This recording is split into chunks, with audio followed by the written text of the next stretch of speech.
అద్వితీయ warrior episode 16 నుండి 20 మీరు వింటుంది యూనివర్సల్ ప్రీమియం ఆడియో సిరీస్.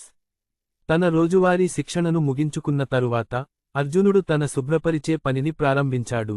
బంగారు అస్థిపంజరాన్ని తనలో ఇముడ్చుకున్న తర్వాత అతను ఆ పనిని కేవలం 1 గంటలోనే పూర్తి చేయగలిగాడు. శుభ్రపరిచే పని ముగించుకున్న వెంటనే అతను యోగేంద్ర భవనం వైపు పరుగెత్తాడు. అర్జునుడు మూలికల కోసం పర్వతానికి వెళ్లాలని నిర్ణయించుకున్నప్పటికీ అతనికి వృక్షశాస్త్రం గురించి ఎటువంటి పరిజ్ఞానం లేదు. అతను త్రిపత్ వినాశక పుష్పం మరియు మృత మూలిక గడ్డి గురించి మాత్రమే విన్నాడు, కాని అవి ఎలా ఉంటాయో అతనికి తెలియదు. కృష్ణ తుఫాను పర్వతానికి చేసే ప్రయాణానికి సంబంధించిన అతని సన్నాహాలు చాలా వరకు పూర్తయ్యాయి. ఎలాంటి ఇబ్బందికరమైన పరిస్థితిని అయినా నివారించడానికి అర్జునుడు వెంటనే యోగేంద్ర భవన్కు వెళ్లి మూలికల చిత్రాలను తీయాలని నిర్ణయించుకున్నాడు. మొదట అతను కోశాధికారి అయిన నాడిలాల్ను సహాయం అడగాలని అనుకున్నాడు, కాని అతను అతనికి వృక్షశాస్త్రంపై ఒక పుస్తకాన్ని అందించాడు. ఆ పుస్తకాన్ని చూసినప్పుడు అందులో సాధారణ మూలికల పరిచయం, వాటి ఔషధ గుణాలు, ఆవాసం మరియు చిత్రాలు ఉన్నాయని అర్జునుడు గ్రహించాడు. ఉన్నతమైన మూలికల జ్ఞానాన్ని కోరుకునే వారికి ఈ పుస్తకం నిరాశ కలిగించి ఉండవచ్చు, కాని ఇది అర్జునుడి ప్రస్తుత అవసరాలకు సరిగ్గా సరిపోయింది. సాధకులను వివిధ వర్గాలుగా వర్గీకరించినట్లే మూలికలు, ఆయుధాలు మరియు ఔషధ మాత్రలను కూడా ఈ క్రింది వర్గాలుగా విభజించారు: సాధారణ వర్గం, భూమి వర్గం, స్వర్గ వర్గం, రహస్య వర్గం, ఆత్మవర్గం మరియు సాధు వర్గం. ప్రతి వర్గాన్ని ఇంకా దిగువ, మధ్య మరియు ఉన్నత స్థాయిలుగా విభజించారు. అదృష్టవశాత్తు అర్జునుడికి అవసరమైన మూలికలు సాధారణ వర్గం, దిగువ స్థాయి మరియు ఉన్నత స్థాయికి చెందినవి. కాబట్టి అవి పుస్తకంలో ఉన్నాయి, మరియు అవి చాలా తక్కువ శ్రేణికి చెందినవి కాబట్టి వాటి విలువ ఎక్కువగా లేదు. కర్మకాండల మందిరం నుండి బయలుదేరిన తరువాత అర్జునుడు పరిపాలనా విభాగానికి వెళ్లాడు. ఆఫీసుకు వెళ్లాడు. ఏదేమైనా అతను అద్వితీయ గురుకులంలో ఇంకా స్వీపర్గానే పనిచేస్తున్నాడు మరియు నల్ల తుఫాన్ పర్వతానికి వెళ్లి తిరిగి రావడానికి 1 రోజు కంటే ఎక్కువ సమయం పడుతుంది, కాబట్టి అతనికి పని నుండి సెలవు అవసరమైంది. పరిపాలనా కార్యాలయం ఎలాంటి అడ్డంకులు పెట్టకుండా అర్జునుడికి 3 రోజుల సెలవు మంజూరు చేసింది. ఇప్పుడు అన్ని లాంఛనాలు పూర్తవడంతో అతను తన ప్రయాణాన్ని ప్రారంభించాడు. నల్ల తుఫాన్ పర్వతం గురుకులం నుండి కేవలం 20 మైళ్ల దూరంలో ఉంది. అది మరీ దూరం కానందున అర్జునుడు తరచుగా తన ఆహారం కోసం వేటాడటానికి ఇక్కడికి వచ్చేవాడు, కాబట్టి అతనికి ఈ ప్రదేశం యొక్క భౌగోళిక స్వరూపం బాగా తెలుసు. రకరకాల మూలికలు దొరికాయి, కాని మూలికలు సేకరించడం అతనికి ఇదే మొదటి అనుభవం కావడంతో అతను పూర్తిగా సిద్ధంగా ఉన్నాడు.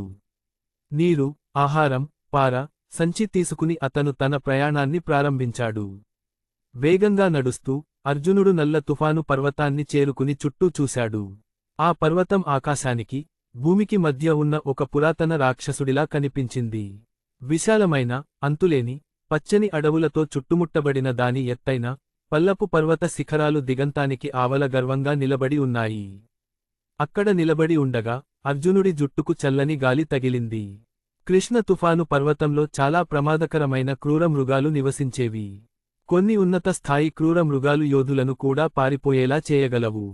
అందువల్ల సాధారణంగా ప్రజలు ఈ పర్వతంలోకి వెళ్లినప్పుడు వారు మరీ లోపలికి వెళ్లేవారు కాదు. మొదటి 30 మైళ్లను సురక్షిత ప్రాంతంగా పరిగణించేవారు. ఆ తర్వాతి 10 మైళ్లను ప్రమాదకర ప్రాంతంగా, దానికి ఆవల ఉన్న ప్రాంతాన్ని ప్రాణాపాయంగా భావించేవారు. దీని అర్థం, మీరు ఎంత లోపలికి వెళితే ప్రమాదం అంత ఎక్కువగా ఉంటుంది. అర్జునుడు కేవలం సాధారణ వర్గానికి చెందిన తక్కువ స్థాయి మూలికల కోసం మాత్రమే వెతుకుతున్నాడు, కాబట్టి అతను మరీ లోపలికి వెళ్లవలసిన అవసరం రాలేదు. సహజంగానే అతను తన భద్రత గురించి పెద్దగా ఆందోళన చెందాల్సిన అవసరం లేదు. అతను సురక్షిత ప్రాంతంలో మాత్రమే వెతుకుతున్నందున అప్పటికి ఇంకా తెల్లవారుజాము కావడంతో అర్జునుడు గత ప్రయాణాలలో ఈ మూలికలను చూశాడో లేదో గుర్తు చేసుకోవడానికి ప్రయత్నిస్తున్నాడు. కాని వాటిని ఇంతకుముందు చూశాడో లేదో అన్నది ముఖ్యం కాదు, ఎందుకంటే ఈసారి అతను పుస్తకంలోని సమాచారంతో పూర్తిగా సిద్ధంగా ఉన్నాడు. ఆ మూలికలు పెరగడానికి అనేక అనువైన ప్రదేశాలు ఉన్నాయని అర్జునుడికి గుర్తుంది, కాని ఈ సమయంలో తనకు అవసరమైన మూలికలను ఎక్కడ కనుగొనాలో కూడా అతనికి తెలియదు. అయినప్పటికీ అర్జునుడు కుతూహలం మరియు ఆశతో నిండి ఉన్నాడు. అతను బ్లాక్ స్టార్మ్ పర్వతానికి వెళ్లే సుపరిచితమైన మార్గాన్ని అనుసరించాడు. అరగంట వెతికిన తర్వాత అర్జునుడికి మొదటి ఆచూకీ లభించింది. దారికి సమీపంలోని పొదలలో అతనికి పదునైన మొనలు గల మూలికల గుత్తి దొరికింది. అర్జునుడు వాటిని జాగ్రత్తగా సేకరించి తన సంచిలో పెట్టుకుని తన వెతుకులాటను కొనసాగించాడు. ఇది ఒక మంచి ఆరంభం అని అతను అనుకున్నాడు. అతను నడుస్తున్నప్పుడు చుట్టూ చెల్లాచెదురుగా ఉన్న వృక్షసంపదను చూసి అడవి జ్ఞాపకాలు ఒక్కసారిగా అతని మదిలో మెదిలాయి. అతను తన వేట యాత్రల సమయంలో ఈ పర్వతాన్ని చూశాడు, కాబట్టి తాను గురుకులానికి ఏ వైపున ఉన్నాడో అతనికి ఖచ్చితంగా తెలుసు. అతను దారి తప్పలేదు. సాయంత్రానికల్లా అర్జునుడు 4 రకాల మూలికలను సేకరించాడు. మూలికలను కనుగొనడం అంత సులభం కాదు, పైగా వాటిని సేకరించడానికి చాలా మంది ఇక్కడికి రావడంతో ఆ పని మరింత కష్టమైంది. అర్జునుడు కేవలం 4 మాత్రమే కనుగొనగలిగినప్పటికీ అతను సంతృప్తి చెందాడు. దురదృష్టవశాత్తు అర్జునుడికి వాటి అవసరం లేదు. ఇంకా దారుణమైన విషయానికి ఏమిటంటే అవన్నీ సాధారణ శ్రేణికి చెందిన తక్కువ స్థాయి మూలికలు. అయినప్పటికీ వాటిని గురుకులానికి తీసుకువెళ్లి సేకరిస్తే వాటిని విరాళపు పాయింట్లుగా మార్చుకోవచ్చు, కాబట్టి వాటికి కొంత విలువ ఉంది. అప్పటికి సూర్యాస్తమయం అయింది. వేగంగా నడుస్తూ అర్జునుడు చివరకు రకరకాల మూలికలు పెరగడానికి అనువైన ప్రదేశానికి చేరుకున్నాడు. ఆ ప్రాంతం చాలా వింతగా ఉంది. దట్టమైన వృక్షసంపదతో నిండి ఉన్నప్పటికీ అక్కడ ఒక్క ప్రాణి కూడా కనిపించలేదు. ముఖ్యంగా మూలికలు పెరుగుతున్న చోట దాని చుట్టూ సుమారు 30 అడుగుల వరకు భూమి పూర్తిగా బీడుగా ఉంది. అక్కడ గడ్డి కూడా పెరగడం లేదు. కాని ఈ బీడు భూమి మధ్యలో 3 గడ్డి గుత్తులు ఊగుతున్నాయి. అవి గాలికి మెల్లగా కదులుతున్నాయి. వాటి రంగు గోధుమ రంగులో ఉందని అర్జునుడు గమనించాడు. మొదట అది కుళ్ళిపోవడం వల్ల అలా ఉందని అనుకున్నాడు, కాని నిజానికి అది ఆ గడ్డి కుళ్ళిపోవడమే. అది సహజమైన రంగులో ఉంది. మరికొంత జాగ్రత్తగా చూశాక అది ఒక అరుదైన మూలిక అని అర్జునుడు గుర్తించాడు. అతను ఊపిరి పీల్చుకుని చిరునవ్వుతో వాటిని త్వరగా తవ్వి తన సంచిలో పెట్టుకున్నాడు. కొంత సమయం తరువాత అర్జునుడు ఈ 3 మూలికలను సేకరించాడు. ఆ మూలికలను చేతిలోకి తీసుకున్న వెంటనే కోశాధికారి మెహదీలాల్ ఇచ్చిన వృక్షశాస్త్ర పుస్తకాన్ని బయటకు తీసి వాటిని ఇంతకుముందు చూశాడో లేదో అని తనిఖీ చేయడం ప్రారంభించాడు.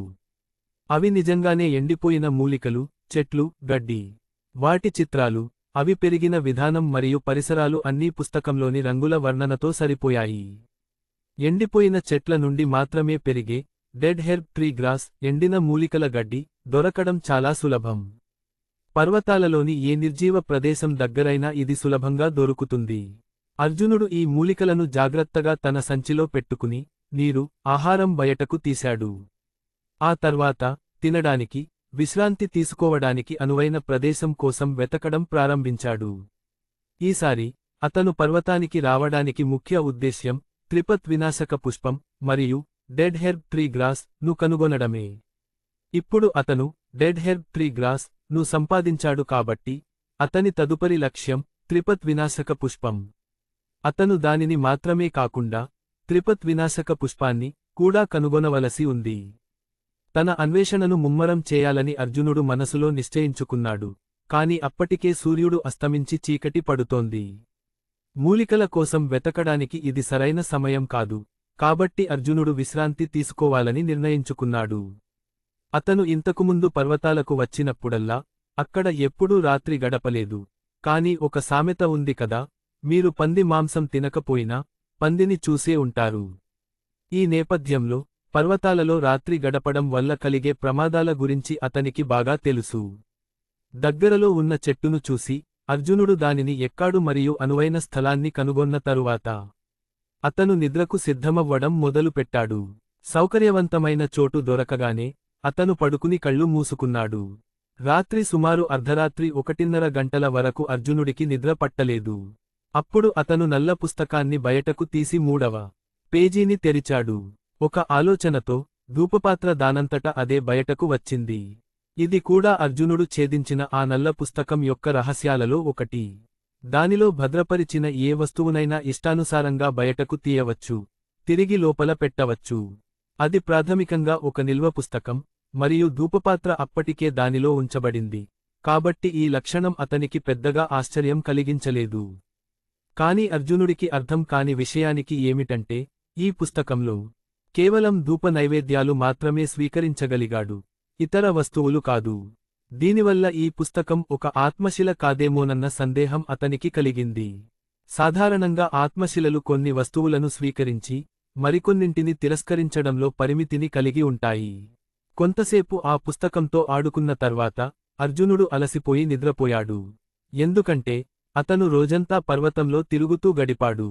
ప్రశాంతమైన రాత్రి గడిపిన తర్వాత అర్జునుడు మరుసటి రోజు ఉదయాన్నే లేచి అరగంట పాటు బలశరీర సాధన చేశాడు. రాబోయే 2 రోజుల్లో మంచి విజయం సాధించడానికి తాను కష్టపడాలని కూడా అతను గ్రహించాడు. తాను ఒక కొత్త స్థాయికి చేరువలో ఉన్నట్లు అతనికి అనిపించింది. అతని ఆధ్యాత్మిక చైతన్యం తీవ్రతరం అవ్వడమే కాకుండా అతని శరీరం కూడా దాని పరిమితులను చేరుకుంది. తదుపరి స్థాయికి చేరుకోవడానికి అర్జునుడికి ఇప్పుడు కేవలం ఒక చివరి తోపుడు మాత్రమే అవసరం. తన ఆధ్యాత్మిక సాధనలో ఒక కొత్త స్థాయికి చేరువలో ఉన్నానని గ్రహించినప్పుడు అర్జునుడు అత్యంత ఉత్సాహంగా భావించాడు. ఈ స్థాయికి చేరుకోవడానికి అతనికి 3 సంవత్సరాలు పట్టింది. కాని ఈ రహస్య గ్రంథాన్ని అందుకున్న మరుసటి రోజే అతను ఒక కొత్త స్థాయిని దాటాడు మరియు ఇప్పుడు అతని శక్తి మరోసారి చాలా వేగంగా పెరగబోతోంది. వేగంగా ముందుకు సాగడం అర్జునుడికి ఆశ్చర్యంతో పాటు ఆనందాన్ని కూడా ఇచ్చింది. బలమైన శరీరాన్ని నిర్మించుకోవడానికి చాలా శక్తి అవసరం, కాబట్టి అర్జునుడు కాసేపు విశ్రాంతి తీసుకుని తన శక్తిని తిరిగి పొందాడు. అతని అలసట తగ్గిన వెంటనే అతను మిగిలిపోయిన ఆహారాన్ని తిని మూలికల అన్వేషణలో మళ్లీ బయలుదేరాడు. ముందు రోజు అర్జునుడు మూలికలు దొరుకుతాయని తాను భావించిన అన్ని ప్రదేశాలను సందర్శించాడు. ఈ రోజు అతను కేవలం తన అదృష్టంపైనే ఆధారపడవలసి వచ్చింది. అదృష్టవశాత్తు ఈ మూలికలు అంత ఖరీదైనవి కావు, కాబట్టి వాటిని కనుగొనే అవకాశాలు ఇంకా ఉన్నాయి. రోజంతా వెతికిన తర్వాత అర్జునుడు మొత్తం 78 మూలికలను మరియు 2 త్రిప్త వినాశక పుష్పాలను సేకరించాడు.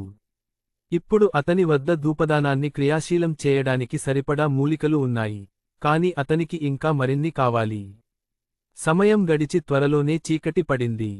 అర్జునుడు ఇంకా మేల్కొనే ఉన్నాడు, కాని అది అతని అలసట వల్ల కాదు, ఆకలి వల్ల. మొదట అతను కొన్ని అడవి జంతువులను వేటాడాలని అనుకున్నాడు, కాని రోజంతా అతనికి ఒక్క కుందేలు కూడా కనిపించలేదు. చివరకు అతనికి కొన్ని చిన్న అడవి పండ్లు దొరికాయి, కాని అవి చాలా పుల్లగా ఉన్నాయి. వాటిని తిన్న తర్వాత అతని ఆకలి మరింత పెరిగింది. నేను ఇంకాస్త తిని ఉంటే బాగుండేది. తన దగ్గర అన్నపు ఉండలు ఉన్నందుకు అర్జునుడు విచారించాడు. అది ఆహారం దొరికే ఆశలేని ఒక నిర్జన ప్రదేశం. అదే క్షణంలో అర్జునుడికి దూరంగా ఒక నిప్పు మసకగా కనిపించింది. అకస్మాత్తుగా అతనికి ఒక కొత్త శక్తి వచ్చినట్లు అనిపించింది.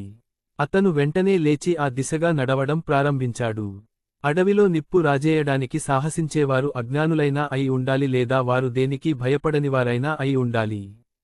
ఈ విషయంలో వారు నిస్సందేహంగా ధైర్యవంతులు. అర్జునుడు నిప్పు దగ్గరకు రాగానే అక్కడ కూర్చున్న వ్యక్తి, ఎవరు అక్కడా అని గట్టిగా అడిగాడు. ఆ క్షణంలో అర్జునుడి శరీర కండరాలు బిగుసుకుపోయినట్లు అనిపించింది. అతని వెన్నులో వణుకు పుట్టింది. అగ్ని దగ్గర 2 మనుషులు కూర్చుని ఉన్నారు. ఒకడు పొడవుగా, బలంగా ఉండగా, మరొకడు పొట్టిగా ఉన్నాడు. పొడవాటి వ్యక్తి కండలు తిరిగిన శరీరంతో, చేతిలో అప్పటికే బాణం సంధించి ఉన్న విల్లును పట్టుకున్నాడు. అతను ఆ బాణాన్ని అర్జునుడి వైపు గురిపెట్టాడు. చిన్న బాలుడి వయసు కేవలం 11 ఏళ్లే, కాని అతని కళ్ళు ప్రకాశవంతంగా, నిర్భయంగా ఉన్నాయి. అతని చేతిలో కూడా ఒక విల్లు ఉంది. అతను కూడా ఒక చిన్న బాణాన్ని సంధించి ఉన్నాడు. 2 బాణాలు అర్జునుడి వైపు గురిపెట్టి ఉన్నప్పటికీ అతను స్పందించలేదు. ఈ బెదిరింపులు ఏమాత్రం ముఖ్యమైనవి కానట్టుగా అతను మామూలుగా నడుస్తూనే ఉన్నాడు. చింతించకు, రా, నేను ఇక్కడికి మూలికలు సేకరించడానికే వచ్చాను అని అర్జునుడు తొందరగా అన్నాడు. ఇది విని ఇద్దరూ ఒకరినొకరు చూసుకున్నారు. ఆ పొడగరి నెమ్మదిగా తన విల్లును దించి ఆ పొట్టి బాలుడిని నిశ్శబ్దంగా ఉండమని సైగ చేశాడు. తర్వాత అతను నవ్వి, ఈ మంట ఏదో క్రూర జంతువును ఆకర్షించిందని అనుకున్నాను, కాని అది కేవలం ఒక వట్టి భయం మాత్రమే అన్నాడు. క్షమించండి, నేను మీకు ఇబ్బంది కలిగించాలనుకోలేదు అని అర్జునుడు కొంత తడబాటుతో నవ్వుతూ అన్నాడు. ఆ బలవంతుడు తన నుదుటిపై చేయి వేసి, రాత్రులు చల్లగా ఉంటాయి, ఇక్కడ ఒంటరిగా ఉండటం అంత సులభం కాదు అని అర్జునుడికి సైగ చేశాడు. అర్జునుడు అగ్ని దగ్గర కూర్చున్నాడు. ఆ వ్యక్తి అర్జునుడిని జాగ్రత్తగా చూసి అతని సన్నని శరీరాన్ని చూసి జాలిపడ్డాడు. ఇప్పుడు వాళ్ళిద్దరూ కలిసి కూర్చున్నారు కాబట్టి సంభాషణ సహజంగా సాగింది. సంభాషణలో, ఈ తండ్రి కొడుకులు పర్వతం దిగువన ఉన్న ఒక గ్రామంలో నివసిస్తూ, వేట ద్వారా జీవనం సాగిస్తున్నారని అర్జునుడు తెలుసుకున్నాడు.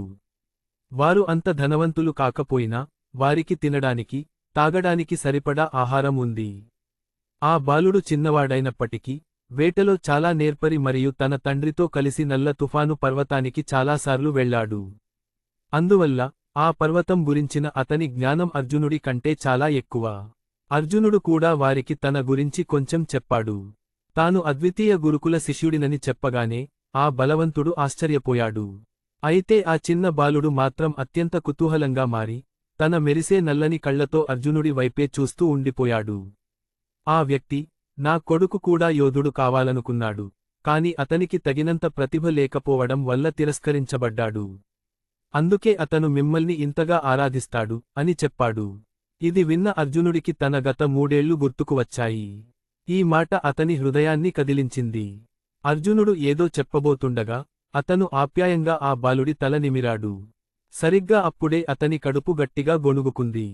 ఆ చిన్న పిల్లవాడు ఒక క్షణం నిశ్చేష్టుడై, ఆ తర్వాత పగలబడి నవ్వాడు. అతను తన సంచిలోంచి కొన్ని ఎండు ఆహార పదార్థాలను తీసి అర్జునుడికి అందించాడు. ఇది చూసి అర్జునుడి మనసు మళ్లీ భావోద్వేగానికి లోనైంది, కాని అతను వెంటనే వాటిని తీసుకోవడానికి నిరాకరించాడు. అతను ఆ బలవంతుని వైపు చూశాడు. అతను నవ్వుతూ, తీసుకో. ఈరోజు నువ్వు ఏమీ తిననట్లున్నావు, అన్నాడు. ఈసారి అర్జునుడు ఏమాత్రం సంకోచించకుండా ఆ ఆహారాన్ని తీసుకుని వేగంగా తినడం మొదలుపెట్టాడు. మరికొంతసేపు మాట్లాడుకున్న తర్వాత, ముగ్గురూ మంట దగ్గర నిద్రపోయారు, కాని అర్జునుడికి గాఢ నిద్ర పట్టలేదు. ఒకవేళ తండ్రి కొడుకులకు ఏదైనా ప్రమాదం జరిగి ఉంటే, వారు ప్రమాదంలో పడి ఉండేవారు. ఎవరైనా అతని దగ్గరకు వస్తే, అతను వెంటనే అప్రమత్తమయ్యేవాడు. తనకు భోజనం పెట్టినందుకు ప్రతిఫలంగా తాను అలా చేస్తున్నానని కూడా అతను భావించాడు. అదృష్టవశాత్తు, ఆ రాత్రి ప్రశాంతంగా గడిచింది. ఎలాంటి అవాంఛనీయ సంఘటన జరగలేదు. ఉదయం, తండ్రి కొడుకులు నిద్రలేవక ముందే అర్జునుడు నిశ్శబ్దంగా వెళ్ళిపోయాడు. కాని వెళ్లే ముందు, కృతజ్ఞతకు గుర్తుగా వారికోసం 2 మూలికలను వదిలి వెళ్లాడు. ఈ మూలికలను నూరిపూస్తే, అవి స్వస్థతను చేకూరుస్తాయి. వారిద్దరూ తరచుగా అడవిలో నివసించేవారు కాబట్టి, ఈ మూలికలు వారికి చాలా ఉపయోగకరంగా ఉండవచ్చు. తూర్పు నుండి ఊదా రంగు శక్తి పైకి లేస్తుండగా, అర్జునుడు తన శరీరాన్ని బలపరుచుకోవడానికి ప్రయత్నించాడు. అతను అరగంట పాటు సాధన చేశాడు. సాధన ముగించిన తరువాత, అతను దీర్ఘశ్వాస తీసుకుని ఊదా రంగు శక్తిని తనలోకి పీల్చుకున్నాడు. అకస్మాత్తుగా అతని నాడులు ప్రకాశించడం ప్రారంభించాయి మరియు అతని శరీరం గుండా వెచ్చదనం యొక్క తరంగం ప్రవహించింది. ఆ శక్తి అతని నాడులలో నిరంతరం ప్రసరిస్తూనే ఉంది. బలమైన శరీరం. 5వ స్థాయి. అతని ఊహ సరైనదని తేలింది. అతను ఈ రోజు నిజంగా తదుపరి స్థాయికి చేరుకున్నాడు. అర్జునుడు అత్యంత సంతోషంగా ఉన్నాడు మరియు తన శరీరంలో ఉన్న బంగారు అస్థిపంజరం పట్ల మునుపెన్నడూ లేనంత కృతజ్ఞతతో ఉన్నాడు. అతను ఈ బంగారు అస్థిపంజరాన్ని కొద్ది కాలం క్రితమే పొందినప్పటికీ, దాని కారణంగానే అతను 2 సార్లు స్థాయిని దాటాడు. ఈ వేగం నిజంగా సాటిలేనిది. అతను అనేక పరిమితులకు లోబడి ఉన్నప్పుడు ఇదంతా జరిగింది. తాను నిరంతరాయంగా సాధన చేయగలిగితే తన పురోగతి ఎంత వేగంగా ఉంటుందోనన్న ఆలోచన అర్జునుడిని ఆశ్చర్యపరిచింది. అయితే, అంతిమంగా, నిజమైన యోధుడిగా మారడానికి బలమైన శరీరం కేవలం పునాది మాత్రమే. ప్రారంభ దశలలో సాధన చేయడం చాలా సులభం, కానీ పైకి ఎదిగే కొద్దీ అది మరింత కష్టమవుతుంది. కొద్దిసేపు విశ్రాంతి తీసుకున్న తర్వాత, అర్జునుడు మళ్లీ మూలికల అన్వేషణకు బయలుదేరాడు. ఈ రోజు కూడా అతనికి విజయవంతమైన రోజే. అతను డజనుకు పైగా మూలికలను సేకరించి, పుష్కలమైన ఆహారాన్ని అందించిన ఒక బలిష్టమైన కుందేలును వేటాడాడు. ఆహార సమస్య పరిష్కారమైంది. అది అతని పర్వత యాత్రలో 3వ రోజు. అతను 10 మైళ్ల సురక్షిత ప్రాంతం చివరికి చేరుకున్నాడు. ఇంకా ముందుకు వెళ్లడం అతనికి ప్రమాదకరం, ఎందుకంటే అతని ప్రస్తుత బలంతో, అతను ఆ క్రూర జంతువులకు సులభంగా ఆహారంగా మారగలడు. అతను లోతుకు వెళ్లకపోయినా, అతని పంట బాగానే పండింది.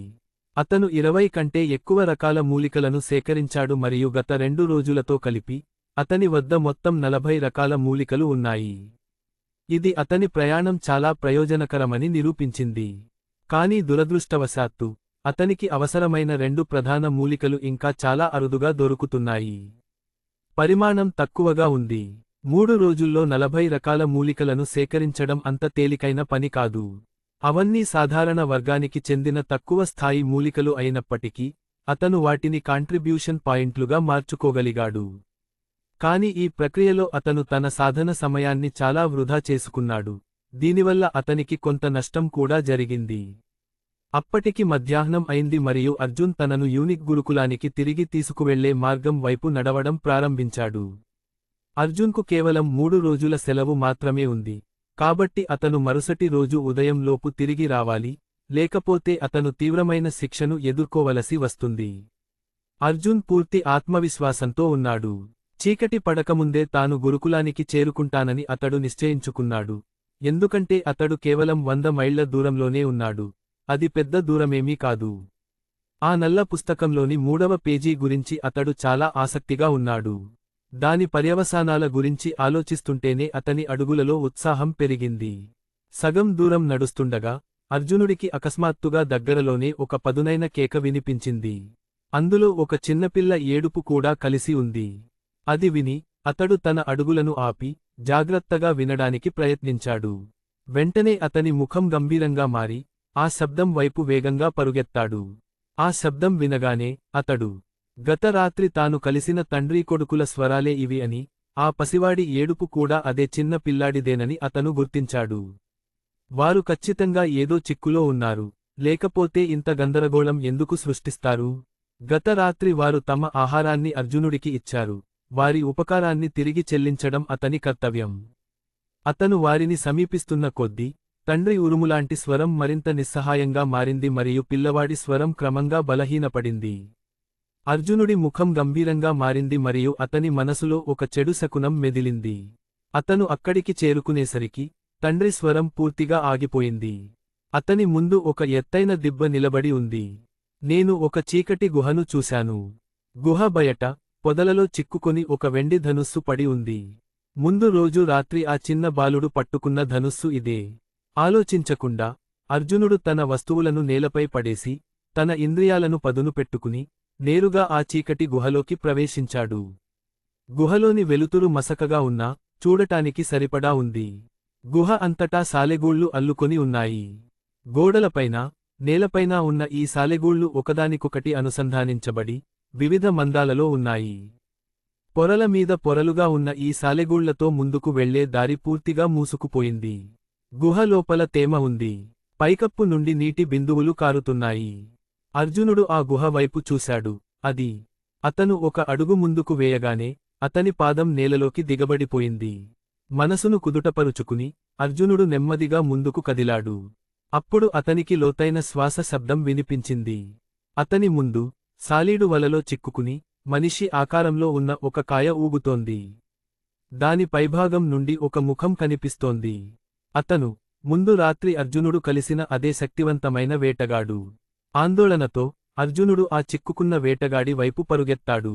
అతను కేవలం స్పృహ కోల్పోయి ఉండటం చూసి ఊపిరి పీల్చుకున్నాడు. అర్జునుడి స్వరం విని ఆ వేటగాడు నెమ్మదిగా స్పృహలోకి వచ్చి బలహీనమైన స్వరంతో, నా కొడుకును కాపాడండి, అతన్ని లోపలికి లాక్కెళ్లారు. మిమ్మల్ని వేడుకుంటున్నాను అన్నాడు. అతన్ని కాపాడండి, అతన్ని లోపలికి లాగారు. ఇది విని అర్జునుడు నివ్వెరపోయాడు. అతను ఆ వేటగాడిని వల నుండి బయటకు లాగడానికి ప్రయత్నించాడు. కాని సాలీడు వల చాలా బలంగా ఉంది. తనకున్న బలంతో అతను దాన్ని తెంచలేకపోయాడు. అందువల్ల అతన్ని అక్కడే వదిలేసి గుహ లోపలికి పరుగెత్తాడు.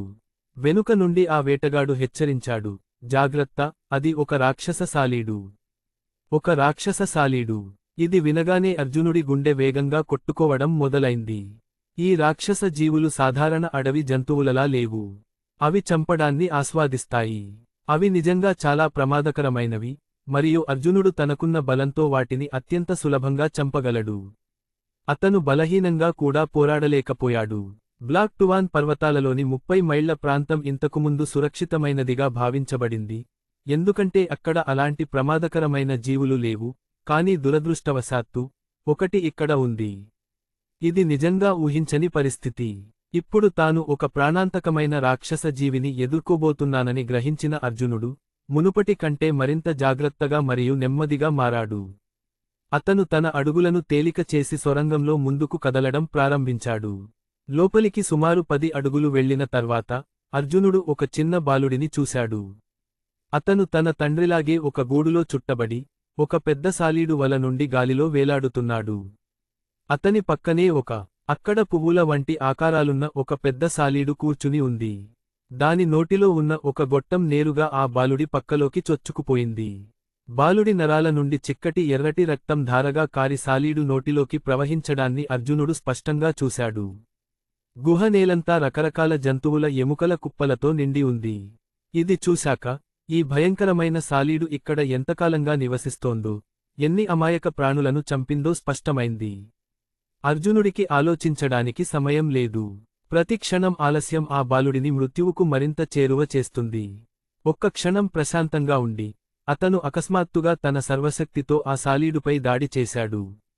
అర్జునుడి ఆకస్మిక చర్య భారీ పువ్వుల ఆకృతి గల సాలీడును పూర్తిగా ఆశ్చర్యపరిచింది. అర్జునుడు ముందుకు కదలడంతో అతని దాడి సాలీడు వైపు అల్లిన వలను చీల్చింది మరియు గుహ మొత్తం కంపించింది. సాలీడు అర్జునుడితో పాటు కింద పడిపోయింది మరియు అదే సమయంలో ఆ చిన్న బాలుడి గూడు కూడా పగిలి నేలపై పడింది. ఈ ఆకస్మిక దాడి సాలీడుకు తీవ్ర కోపం తెప్పించింది. దాని 8 పొడవాటి, వెంట్రుకలతో కప్పబడిన కాళ్లు గొప్ప బలంతో నేలను బాదడం ప్రారంభించాయి మరియు దాని కళ్లన్నీ అర్జునుడిపైనే కేంద్రీకరించబడ్డాయి. అర్జునుడు సరిగ్గా నిలబడకముందే సాలీడు ఒక్క గంతులో అతనిపై దాడి చేసి నేలపై పడేసింది. ఆగ్రహించిన అర్జునుడు ఆ సాలీడు మెడపై తన సర్వశక్తితో గుద్దాడు. ఈ దెబ్బకు అది కొన్ని క్షణాల పాటు నిశ్చేష్టంగా ఉండిపోయింది. దీనిని అవకాశంగా తీసుకుని అర్జునుడు ఒక శక్తివంతమైన తన్నడంతో ఆ సాలీడు గాలిలోకి ఎగిరిపోయింది. అర్జునుడు వెంటనే లేచి అప్రమత్తమైన భంగిమలో మోకాళ్లపై కూర్చున్నాడు. అతని కళ్ళు పూర్తిగా ఆ సాలీడు కదలికలపైనే కేంద్రీకృతమై ఉన్నాయి. ఈ చిన్న పోరాటం తర్వాత వేగంగా కొట్టుకుంటున్న అర్జునుడి గుండె కాస్త శాంతించింది. ఈ భయంకరమైన సాలీడు అంత శక్తివంతమైనది కాదని అతనికి ఇప్పుడు అర్థమైంది. ఒకవేళ అది ఉన్నత శ్రేణికి చెందినదై ఉంటే అది అర్జునుడిని చంపేసి ఉండేది. అతనికి పోరాడటం అసాధ్యమయ్యేది. అది బహుశా మొదటి స్థాయి రాక్షస సాలీడు. ఈ సాలీడు మొదటి స్థాయిదే అయినా అర్జునుడి ప్రస్తుత బలానికి అది గట్టి ప్రత్యర్థి. ఇద్దరూ తమ ప్రత్యర్థిని పరీక్షిస్తున్నారు, కాని ఆ సాలీడుకు సహనం నశిస్తోంది. అంతేకాకుండా అర్జునుడు కూడా ఈ పోరాటాన్ని వీలైనంత త్వరగా ముగించాల్సి ఉంది. ఆ చిన్న బాలుడు చాలా రక్తాన్ని కోల్పోయాడు మరియు విషం అతని శరీరంలో వ్యాపిస్తోంది. అర్జునుడు త్వరగా ఏదైనా చేయకపోతే అతన్ని కాపాడటం అసాధ్యం. అకస్మాత్తుగా ఆ సాలీడు తన నోరు తెరిచి వెండిలాంటి పొడవైన సాలీడును అర్జునుడి వైపు ఉమ్మింది. దాని దాడికి ఇది ఆరంభం. అది ఆరంభం మాత్రమే. అర్జునుడు అప్పటికే ఆ వల శక్తిని చూశాడు, అందుకే అతను అప్పటికే అప్రమత్తంగా ఉన్నాడు. అతను వెంటనే మలుపు తీసుకుని త్రుటిలో తప్పించుకున్నాడు. అర్జునుడు తప్పించుకున్నా సాలీడు ఏమాత్రం స్పందించకుండా మళ్లీ తన వలలను వేయడం మొదలుపెట్టింది. అది తనను లక్ష్యంగా చేసుకోలేదని అర్జునుడు గ్రహించేసరికి చాలా ఆలస్యమైపోయింది. గుహ మొత్తం వలలతో నిండిపోయి అతను బయటకు వెళ్లే మార్గాలన్నింటినీ మూసివేసింది. ఇది నన్ను చచ్చేంత వరకు పోరాడేలా బలవంతం చేస్తోందా? అర్జునుడు మెల్లగా నవ్వాడు. అతని మునుపటి భయం పూర్తిగా మాయమైంది. ఇప్పుడు అతని ఎముకల్లోకి ఒక వణుకు పాకింది. అతను కొత్త శక్తితో నిండిపోయాడు మరియు అతనిలోని అభిరుచి పూర్తిగా మేల్కొంది. ఇప్పుడు ఈ పరిస్థితిలో అతను ఆ సాలీడును చంపకపోతే అతను స్వయంగా తప్పించుకోలేడు. సమయం చాలా తక్కువగా ఉంది. అర్జునుడు ఇక ఏమాత్రం ఆలస్యం చేయలేకపోయాడు. తన 2 కాళ్లను నేలపై గట్టిగా ఉంచి అతను మెరుపు వేగంతో సాలీడు వైపు పరుగెత్తాడు.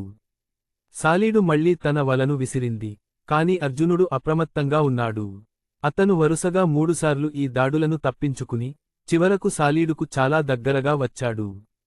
కాని అతను గుద్దడానికి చేయి పైకెత్తగానే సాలీడు తన 2 పొడవైన ముందు కాళ్లను పైకెత్తి అర్జునుడి వైపు నెట్టింది. తనను తాను రక్షించుకోవడం తప్ప అర్జునుడికి మరో మార్గం లేదు. వేరే దారి లేక అతను తన చేతిని ముందుకు చాచాడు. సాలీడు పదునైన కాళ్లు అతని చేతిలోకి లోతుగా దిగబడ్డాయి. అర్జునుడు నొప్పితో అరిచాడు, కాని అతను భయపడలేదు. బదులుగా అతనిలో ఒక విభిన్నమైన పులకింత కలిగింది. అతని శరీరంలోని ఎముకలన్నీ జలధరించడం ప్రారంభించాయి మరియు అతని శరీరం అంతటా ఒక వెచ్చదనం ప్రవహించింది. ఇప్పుడు ఎవరు గెలుస్తారో చూద్దాం. అర్జునుడు గర్జించి తన సర్వశక్తితో సాలీడుపై దాడి చేయడానికి ముందుకు కదిలాడు. గాలిని చీల్చుకుంటూ వచ్చిన అర్జునుడి పిడికిలి భారీ పువ్వుల వంటి ఆకృతి గల సాలీడు యొక్క ఎడమ కంటిపై తగిలి తక్షణమే 2 కళ్లను నాశనం చేసింది. సాలీడు భయపడి దాని పరిమిత దృష్టిని కోల్పోయింది. దానికి తెలివితేటలు ఉన్నప్పటికీ చేతులు రక్తంతో తడిసి ఉన్న ఆ మనిషిని చూసి భయపడింది. అది అర్జునుడి పట్టు నుండి తన కాళ్లను విడిపించుకోవడానికి ప్రయత్నించింది. కాని అర్జునుడి కండరాలు ఎంత బిగువుగా ఉన్నాయంటే ఆ సాలీడు తన కాళ్లను లాగలేకపోయింది. వెంటనే రెండో పిడిగుద్దు పడింది. దాంతో మరో 2 కళ్ళు చిట్లిపోయాయి. ఆ సాలీడు నొప్పితో అరిచింది. అది తన వెనుక కాళ్లతో నేలను గోకుతూ తనను తాను విడిపించుకోవడానికి సర్వశక్తులు ఒడ్డింది. నిస్సహాయంగా అది అర్జునుడిపై దాడి చేసి అతని చేతులపై కొన్ని తేలికపాటి ఘాట్లు పెట్టింది. అవి లోతైనవి కానప్పటికీ రక్తం కారడం మొదలైంది. కాని ఆ నొప్పి అర్జునుడికి స్పష్టంగా తెలిసింది. అతని ఉత్సాహం మరింత పెరుగుతోంది. అతని శరీరంలో అద్భుతమైన శక్తి ప్రవహిస్తోంది. అతని ముఖంపై ఒక చల్లని, క్రూరమైన చిరునవ్వు విరిసింది మరియు అతను సాలీడు తలపై నిరంతరం గుద్దడం ప్రారంభించాడు. నిరంతర దాడుల కారణంగా సాలీడు తల పగుళ్లతో నిండిపోయింది మరియు దాని శరీరం నుండి ఆకుపచ్చ జిగురు ద్రవం బయటకు రావడం ప్రారంభమైంది. సాలీడు నొప్పితో అరిచింది. కాని అది చనిపోవడానికి వేచి ఉండాలనుకోలేదు. అది తన నోటి నుండి అనేక దారాలను బయటకు తీసి అర్జునుడి చుట్టూ చుట్టింది. అయితే ఈ సమయంలో సాలీడు పరిస్థితి ఎంత దారుణంగా ఉందంటే ఆ రాక్షస జీవి యొక్క ప్రాణశక్తి లేకపోయి ఉంటే దాని తల దాదాపు పగిలిపోయేది. అది అసాధారణమైనదైతే ఎప్పుడో చనిపోయి ఉండేది. ఇప్పుడు అర్జునుడు సాలెగూడులో చిక్కుకోవడంతో అతని నిరంతర దాడుల కారణంగా ఆ సాలెగూడు నెమ్మదిగా బలహీనపడి చివరికి క్రియారహితంగా మారింది. తాను ఒక రాక్షస జీవిపై గెలవగలనని అర్జునుడు ఎప్పుడూ అనుకోలేదు. కాని ఈ రోజు అతను తనను తాను రక్షించుకోవడమే కాకుండా ఒకదాన్ని సంహరించాడు. అది మొదటి స్థాయి రా జీవి కావచ్చు. కాని బలమైన దేహం గల 5వ స్థాయి యోధుడికి అది ఒక కఠినమైన ప్రత్యర్థి. అర్జునుడి గాయాలు తీవ్రమైనవే అయినప్పటికీ ఏమీ జరగనట్లుగా అతనికి నొప్పి అనిపించలేదు. నిర్ధారించుకున్న తరువాత ఆ సాలీడు చనిపోయింది. అర్జునుడు దాని చేతిలో ఇరుక్కున్న కాలును బయటకు తీశాడు. అతను దాన్ని బయటకు లాగుతుండగా వేడి రక్తం కారడం మొదలైంది. ఆగకుండా ఆ సాలీడు తన శరీరం చుట్టూ అల్లుకున్న వలను తెంచుకుని వెంటనే ఆ చిన్న బాలుడి వైపు పరుగెత్తింది. అర్జునుడు అతన్ని జాగ్రత్తగా ఎత్తుకుని గుహ బయటకు తీసుకువెళ్లాడు. ఇంతలో ఆ వేటగాడు కూడా ఎలాగో తన గూడు నుండి బయటకు వచ్చాడు. అతను లోపలికి వెళ్లబోతుండగా అర్జునుడు రక్తంతో తడిసి ఉన్న తన కొడుకును బయటకు తీసుకురావడం చూశాడు. అతనికి ఏమైంది అని వేటగాడు భయంతో అడిగాడు. అతను చాలా రక్తం కోల్పోయాడు, ధారావాహికగా రక్తస్రావం అవుతోంది అని గుహ బయటకు చేరుకుంటూ అర్జునుడు బదులిచ్చాడు. అర్జునుడు ఆ బాలుడిని నేలపై పడుకోబెట్టి తన సంచిలో నుండి త్వరగా కొన్ని మూలికలను బయటకు తీశాడు. వాటిని నమిలి మెత్తబడే వరకు నమిలి ఆ తర్వాత బాలుడికి తినిపించమని వేటగాడికి చెప్పాడు. అప్పటికే భయపడి ఉన్న ఆ వేటగాడు వెంటనే అర్జునుడి మాట విని మూలికలను నమలడం ప్రారంభించాడు. అర్జునుడి మనసు పూర్తిగా తేటపడింది. ప్రతి మూలిక యొక్క ఔషధ గుణాలను అతను అకస్మాత్తుగా అర్థం చేసుకోవడం ప్రారంభించాడు. ఏ మూలికలు జ్వరాన్ని తగ్గిస్తాయి, ఏవి గాయం మాన్పడానికి సహాయపడతాయి, ఏవి రక్తస్రావాన్ని ఆపుతాయి. కొంత సమయం తరువాత అర్జునుడు తాను తెచ్చిన మూలికలను బాలుడి గాయాలపై పూశాడు. వేటగాడు కూడా అలాగే చేశాడు. అతడు అలాగే చేసి తన కొడుక్కి కొన్ని మూలికలు తినిపించాడు. వారి ఆందోళనతో కూడిన చూపుల మధ్య ఆ బాలుడి ముఖం నెమ్మదిగా కళకళలాడసాగింది. అతని శ్వాస కూడా నిలకడగా మారింది. ఆ వేటగాడు ఊపిరి పీల్చుకుని బిగ్గరగా ఏడుస్తూ నేల మీద కూలబడ్డాడు. దేవుడి దయవల్ల ఏమీ జరగలేదు అన్నాడు. ఏమీ జరగలేదు. కాని అర్జునుడు వెంటనే, ఇప్పుడు కాదు. నా మూలికలు కేవలం లక్షణాలను మాత్రమే తగ్గించగలవు. మీరు అతన్ని వెంటనే గ్రామానికి తీసుకువెళ్లి వైద్యుడికి చూపించాలి, లేకపోతే విషం శాశ్వతంగా మారిపోతుంది అన్నాడు. ఆ వేటగాడు వెంటనే, నేను ఇప్పుడే అతన్ని వైద్యుడి దగ్గరికి తీసుకువెళ్తున్నాను. అంత తొందరపడకండి అన్నాడు. అర్జునుడు అతన్ని ఆపాడు. ముందు అతను కొంచెం కుదుటపడనివ్వు, ఆ తర్వాతే తీసుకువెళ్ళు. సరే, అవును, నువ్వు చెప్పింది నిజమే అని వేటగాడు కంగారుగా అన్నాడు. అతను అప్పటికే భయపడి ఉన్నాడు, అందుకే అర్జునుడు చెప్పిన ప్రతిదాన్ని పాటించాడు. అప్పుడు అకస్మాత్తుగా అతనికి అర్జునుడి పరిస్థితి అర్థమైంది. అతని శరీరం నుండి రక్తం కారడం చూసి అతను ఆందోళనగా అన్నాడు, నీకు కూడా గాయాలయ్యాయి. నీకు ఏమైనా చికిత్స అవసరం లేదా? అవసరం లేదు, అని అర్జునుడు నవ్వుతూ బదులిచ్చాడు. కాని నువ్వు చాలా రక్తం కోల్పోయావు. ఇది ఎలా నయమవుతుంది? అని వేటగాడు ఆశ్చర్యంగా అడిగాడు. నాకు తెలియదు, అని అర్జునుడు బదులిచ్చాడు. తర్వాత అతను నేలమీదకు దూకి తనను తాను పరీక్షించుకోవడం మొదలుపెట్టాడు. కాని నాకు చాలా బాగుంది. నిజానికి, అతనికి చాలా శక్తివంతంగా అనిపించింది. ఇదంతా ఆ బంగారు అస్థిపంజరానికి ఏదో విధంగా సంబంధం కలిగి ఉందని అర్జునుడు అనుమానించాడు. కాని అతను దానిని ఆ వేటగాడికి ఎలా వివరించగలడు? గత యుద్ధం గుర్తుకురాగానే అతని రక్తం మరోసారి ఆవేశంతో ఉప్పొంగింది. అకస్మాత్తుగా అర్జునుడు, నా కోసం కొద్దిసేపు ఆగండి, నేను త్వరలో తిరిగి వస్తాను అని అన్నాడు. తాను ఆ రాక్షస సాలీడు శవాన్ని చూడటానికి వెళ్తున్నానని ఆ వేటగాడు అనుకున్నాడు. కాని అది నిజం కాదు. ఈ సాలీడు ఒక రాక్షస జీవి అయినప్పటికీ దానికి ప్రత్యేక విలువ ఏమీ లేదు. అర్జునుడి అసలు లక్ష్యం ఆ గుహలో పెరుగుతున్న మూలికలు. యుద్ధానికి ముందే అతను అక్కడ ఊదా రంగు పువ్వుల పెద్ద గుంపును చూశాడు. ఇప్పుడు వాహనం గురించి ఆలోచిస్తూ అతని ఉత్సాహం పెరిగింది. అతను సరిగ్గానే చూస్తున్నట్లయితే అతనికి అత్యవసరంగా కావలసిన త్రిప్త వినాశక పుష్పాలు ఇవే. నిజానికి, ఈ త్రిప్త వినాశక పుష్పాలు చీకటిగా, తేమగా ఉండే ప్రదేశాలలో మరియు శవాల దగ్గర పెరుగుతాయి. అవి పెరగడానికి ఈ గుహ ఒక ఆదర్శవంతమైన ప్రదేశం. గుహలోకి ప్రవేశించిన వెంటనే అర్జునుడు ఆనందంతో ఉప్పొంగిపోయాడు. నిజంగా, ఇతరులకు సహాయం చేయడం వల్ల మంచి ఫలితం ఉంటుంది. నేను ఈ తండ్రి కొడుకులను రక్షించడానికి రాకపోయి ఉంటే నాకు ఈ మూలికలు ఎప్పటికీ దొరికేవి కావు. అతను వెంటనే తన పారను బయటకు తీసి ఈ మూలికలను సేకరించడం ప్రారంభించాడు. అతను గుహ నుండి బయటకు వచ్చేసరికి అతని సంచి పూర్తిగా నిండిపోయింది. నన్ను వెళ్ళనివ్వండి, నేను నీతో పాటే కొండ దిగి వస్తాను, అని అర్జునుడు వేటగాడితో అన్నాడు. ఆ వేటగాడు భావోద్వేగానికి లోనై, కళ్లలో నీళ్లతో, చాలా ధన్యవాదాలు, మన దారి ఒకటే కదా, మీకు ధన్యవాదాలు చెప్పనవసరం లేదు, అన్నాడు. అర్జునుడు మర్యాదగా అనగా వారిద్దరూ ముగ్గురూ కొండ దిగడం మొదలుపెట్టారు. సాయంత్రానికల్లా వారు గ్రామానికి చేరుకుని చీకట్లో వైద్యుడి ఇంటి కోసం వెతకడం ప్రారంభించారు. ఆ చిన్న పిల్లాడిని స్థిరపరిచిన తర్వాత కూడా అర్జునుడికి తొందరపడి వెళ్లే మూడ్ లేదు. ఎందుకంటే అదే రాత్రి ఆ చిన్న పిల్లాడు తన రేషన్లో కొంత అతనికి ఇచ్చాడు. కాబట్టి ఆ పిల్లాడు కళ్ళు తెరిచే వరకు అర్జునుడి మనసుకు మనశ్శాంతి ఉండదు. లోపల వేటగాడు విశాల్ సింగ్ తన కొడుకు గురించి ఆందోళన చెందుతూ అశాంతంగా అటూ ఇటూ తిరుగుతున్నాడు. కొద్దిసేపటికే వైద్యుడు అతను చాలా శబ్దం చేస్తున్నాడని చెప్పి అతన్ని మందలించి బయటకు పంపించాడు.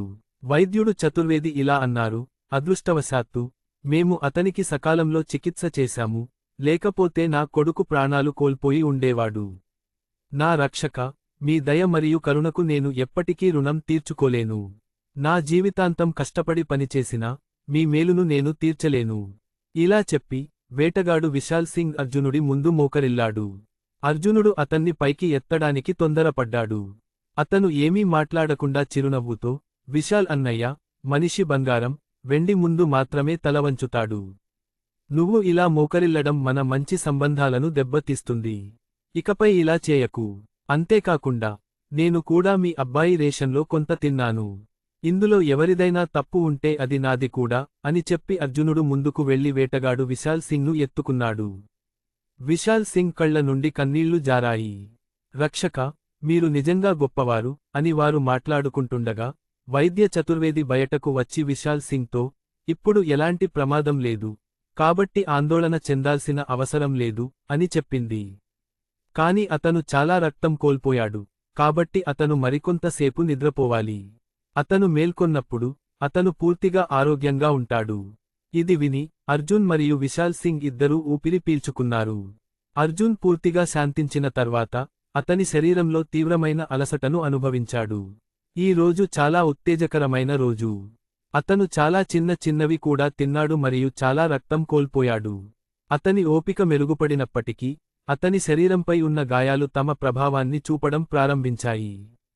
కాబట్టి అతను తన మనస్సును ప్రశాంతపరిచిన తర్వాత వెంటనే గాఢ నిద్రలోకి జారుకుని మరుసటి రోజు సూర్యోదయం వరకు నిద్రపోయాడు. మరుసటి రోజు ఉదయం మేల్కొనలేదు. అద్వితీయ గురుకులంలో చాలా మంది శిష్యులు తెల్లవారుజామున మేల్కొన్నారు. వారి మనసుల్లో ఒక వింత ఉత్సాహం ఉంది. వారందరూ ఒకానొక చోట గుమిగూడారు. కుతూహలంతో నిండి ఉన్నారు. వారి కళ్లలో ఒక విభిన్నమైన కాంతి ఉంది. వారి మెడలు ముందుకు వంగి ఉన్నాయి మరియు వారి మనసుల్లో ఒక రకమైన అశాంతి ఉంది. వారు తమ ప్రియమైన వారి కోసం సంవత్సరాలుగా ఎదురు చూస్తున్నట్లు అనిపించింది. అంకితభావం మరియు ఆశతో నిండి ఉన్నారు. కాలక్రమేణా అక్కడ గుమిగూడిన వారి సంఖ్య నెమ్మదిగా పెరగడం ప్రారంభమైంది. వారు ఏదో మానసిక సంకేతం ద్వారా అనుసంధానించబడినట్లు అనిపించింది. ఎందుకంటే అకస్మాత్తుగా అందరూ తమ మెడలను తిప్పి ఒకే దిశలో చూడటం ప్రారంభించారు. ఆ దిశ, ఆ ఇరుకైన దారి అర్జునుడి నివాసానికి దారితీసింది. అక్కడ ఒక సాదాసీదా కుటీరం ఉంది. ఈ రోజు వారందరికీ ఒక ప్రత్యేకమైన రోజు, ఎందుకంటే ఈ రోజు వారు అర్జునుడిని మళ్లీ సవాలు చేయగలరు. ఉచితంగా సహాయ పుణ్యం సంపాదించుకోవడానికి ఇది ఒక సువర్ణావకాశం లాంటిది. ఈ శిష్యులు ఈ అవకాశాన్ని ఎలా వదులుకోగలరు? కొంతమందికి అర్జునుడి దుస్థితి చూసి జాలి కలిగింది. ఎందుకంటే ప్రతి 5వ రోజు అతను సవాలు చేయబడి తీవ్రంగా దెబ్బలు తినేవాడు. అది నిజంగా చాలా క్రూరమైనది. అయితే కేవలం సానుభూతి అర్జునుడికి సహాయం చేయలేకపోయింది. వారు అతన్ని సవాలు చేయకపోయినా చాలా మంది ఇతరులు సంతోషంగా అతని స్థానాన్ని భర్తీ చేసేవారు. వారు ఆ దెబ్బలు తినడానికి సిద్ధంగా ఉన్నారు, ఎందుకంటే ఎలాగైనా అతను దెబ్బలు తినబోతున్నాడు. కాబట్టి వారే అతన్ని సవాలు చేస్తే మంచిదని, కనీసం తాము కొంచెం మృదువుగా ఉండగలమని వారు భావించారు. ఈ కోణంలో ఆలోచించినప్పుడు వారందరూ తమ అదృష్టాన్ని పరీక్షించుకోవడానికి వచ్చారు. అతను నన్ను ఎంచుకుంటే అతనికి పెద్దగా దెబ్బలు తగలకుండా నేను తేలికగా కొడతాను.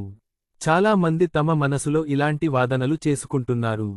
సాధారణంగా ఈ సమయానికి అర్జునుడు నిద్రలేచి గురుకుల ప్రాంగణాన్ని శుభ్రం చేయడం ప్రారంభిస్తాడు. కాని ఈ రోజు ఏదో వింతగా ఉంది. చాలాసేపటి నుండి వేచి చూసినా వారికి అర్జునుడు కనిపించలేదు. వారు చుట్టూ చూసినప్పుడు వారు ప్రయత్నించారు కాని అతన్ని కనుగొనలేకపోయారు. అర్జునుడికి ఏమైంది? అతను చాలా కాలం నిద్రపోయాడా? అతను ఇంకా ఎందుకు బయటకు రాలేదు? నాకు తెలియదు. ఒక్కసారి ఆలోచించండి. గత కొన్ని రోజులుగా అతన్ని ఎవరైనా చూశారా? అతను అద్వైత గురుకులాన్ని విడిచి వెళ్లాడా? అసాధ్యం. అర్జునుడు ఎంత మొండివాడో మీకు కూడా తెలుసు.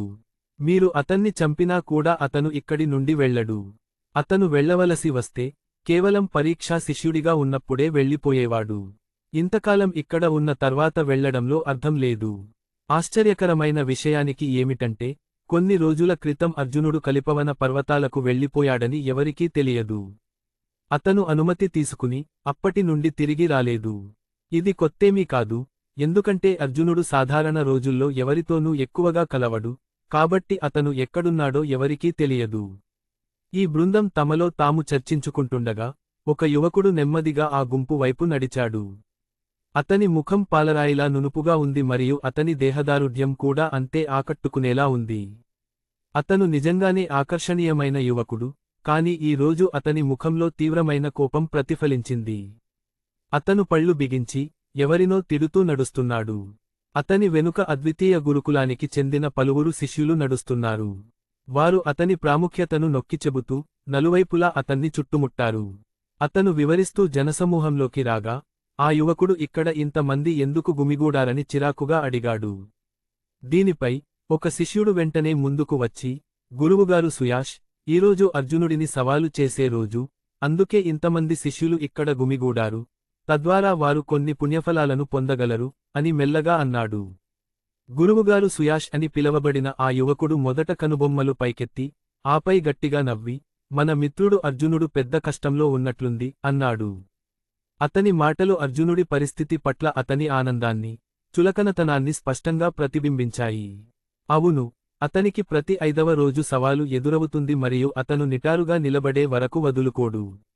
ఆ శిష్యుడు కొనసాగించగా సుయాష్ నవ్వుతూ ఇలా అన్నాడు, ఇప్పుడు నా కోపం కొంచెం తగ్గుతున్నట్లు అనిపిస్తోంది, కాని ఇది సరిపోదు. నేను అతన్ని అద్వితీయ గురుకులం నుండి బయటకు గెంటేయాలి. అతను గురుకులంలో శిష్యుడిగా ఉన్నంత కాలం నేను ఏమీ చేయలేను, కాని అతను బయటకు రాగానే నా పద్ధతిలో అతనికి బుద్ధి చెబుతాను. గురువు సుయాష్ చెప్పింది అక్షరాలా నిజం. ఆ మూర్ఖుడు మీ పరువు తీయడానికి సాహసించాడు. సామాన్యుడికి, గొప్ప వంశానికి మధ్య ఉన్న తేడా అతనికి తెలియదు. గురువు సుయాష్ ఎవరో అతనికి తెలియదు. ఈ పొగడ్తలు విని సుయాష్ మనసు సంతోషించింది. అతను పదే పదే తల ఊపాడు. అర్జునుడు పరువు తీశాడని ఆరోపించబడిన గురువు సుయాష్, కాళీ అమ్రూద్ గ్రామంలో అర్జునుడు ఎదుర్కొన్న వ్యక్తే. తన తోటి యువకులలో ఇద్దరితో కలిసి అన్యాయం చేయగా, అర్జునుడు శిక్షించిన సుయాష్ కూడా అతనే. అందుకే, ఆగ్రహించిన సుయాష్, అద్వితీయ గురుకులంలో అర్జునుడి గుర్తింపును కనుగొనడానికి బయలుదేరాడు. ఒక్క రోజులోనే, అతను అర్జునుడి గురించిన మొత్తం సమాచారాన్ని సేకరించాడు. ఏదేమైనా, అతనికి పలుకుబడి ఉన్న పరిచయాలు ఉన్నాయి. కాని ప్రధాన ద్వారం వద్ద ఉన్న కఠినమైన క్రమశిక్షణ విధానం కారణంగా, అతను నేరుగా ఏమీ చేయలేకపోయాడు. కాబట్టి, ఈ రోజు అతను అర్జునుడిని ఇబ్బంది పెట్టాలనే ఉద్దేశంతో ఆ రోజే అర్జునుడి రోజును ఎంచుకున్నాడు. కాని ఆ రోజే అర్జునుడి కోసం ఇంతమంది జనం గుమిగూడారని అతనికి తెలియదు. ఇది చూసి సుయాష్ కొంచెం అసంతృప్తి చెంది, చేయి ఊపుతూ, అందరినీ పంపించేయండి. ఈ రోజు అర్జునుడు కేవలం నా వాడు మాత్రమే అని చెప్పండి, అన్నాడు. ఇది విన్న వారికి, అర్జునుడు ఎవరైనా తమ ఇష్టానుసారం పొందగల ఒక వస్తువులా మారిపోయినట్లు అనిపించింది. అతని పక్కనే నిలబడిన వ్యక్తి వెంటనే గుంపులోకి వెళ్లి చేతులు జోడించి, శిష్యులారా, గురువుగారు సుయాష్ ఈరోజు మ్యాచ్ కోసం స్థలాన్ని ఇప్పటికే రిజర్వ్ చేశారు. దయచేసి ద్వారం వద్ద వరుసలో నిలబడి మ్యాచ్ చూడండి. కలిగిన అసౌకర్యానికి క్షమించండి, అని చెప్పాడు. ఈ ప్రకటనతో చాలా మంది నివ్వెరపోయారు. వారందరూ సుయాష్ వైపు తిరిగి అయోమయంగా, ఇలా ఎందుకు? ప్రతిసారి అర్జునుడు తన చీపురుతో ప్రత్యర్థిని ఎంచుకుంటాడు. మరి ఈసారి ఆ ప్రత్యేక హక్కు సుయాష్కే ఎందుకు దక్కాలి? ఒకవేళ అతను ఎంచుకోకపోయినా, ముందు వచ్చిన వారికి ముందు అవకాశం అనే నియమం ఉండాలి కదా, మరి అప్పుడు ఏం జరుగుతుంది? అని అన్నారు. ఇప్పుడు అర్జునుడి ఈ కథ గురించి మరింత తెలుసుకోవడానికి, యూనివర్సల్ ఎఫ్ఎం ఛానెల్లో ప్రసారమయ్యే అద్వితీయ యోధ ను వింటూనే ఉండండి. మీకు ఈ కథ నచ్చితే వెంటనే మా యూట్యూబ్ మరియు టెలిగ్రామ్ ఛానల్ని ఫాలో అవ్వండి. తదుపరి ఎపిసోడ్ కోసం @universal FM కు మెసేజ్ చేయండి. పూర్తి కథను మిస్ అవ్వకండి. తదుపరి ఎపిసోడ్లో షాకింగ్ ట్విస్ట్ బయటపడుతుంది.